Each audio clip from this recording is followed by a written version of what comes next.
Welcome back. A massive public works project is underway for several counties in Alberta that could see a reliable source of drinking water make its way to smaller communities.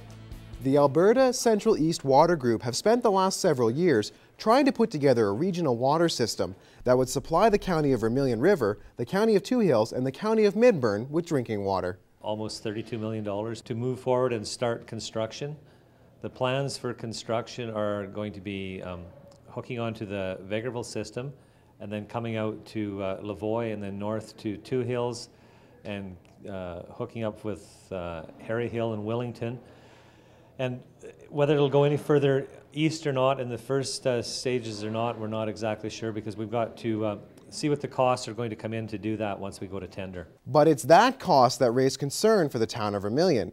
They were initially going to be part of the system, but voted last week to back out. Right now, our ratepayers pay approximately $1.90 a cube for water.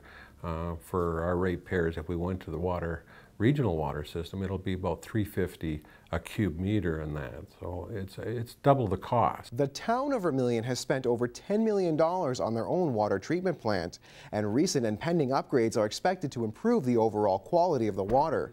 Merritt adds that the total cost to Vermillion residents was just too high to sign on to the program. We hook onto regional water, the $10 million is just out the window. And so it's been a real struggle on that. So the other partners, it's important for them to have it. And I think it's a strategy, it's the provincial government strategy, Water for Life and that, and a little frustrated with the provincial government not probably stepping up to the plate to make the commitment that, yes, this is going to happen. When complete, the water system could be one of the biggest in the province of Alberta, and it could have a price tag to match. You know, $140 to $150 million, but that was in the day of high costs of construction, and some of those costs have come down. So it's our hope now that when we're going to construction that there are going to be some savings with construction costs today. With the town of Vermillion backing out of the project, the total cost could drop significantly. Definitely a drop in the construction costs, but the long term for the operation and maintenance, because they were a large consumer, and O&M and the purchase of water and the depreciation of the system, that might have a little bit of effect on that. The town of Vermillion, out of the 15 partners, would have taken on 43%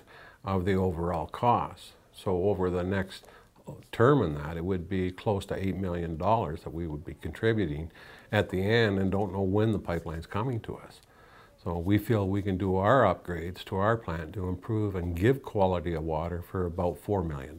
At this point, there are no definite timelines when water will start flowing to where it is needed the most, but we could see work starting as early as next year. That's all the time we have for this week. If you have a comment or a question about the show, or would like to pitch us a story idea, feel free to email us at aroundtheregion@newcap.ca. I'm Daniel Barry, and we'll see you next week on Around the Region.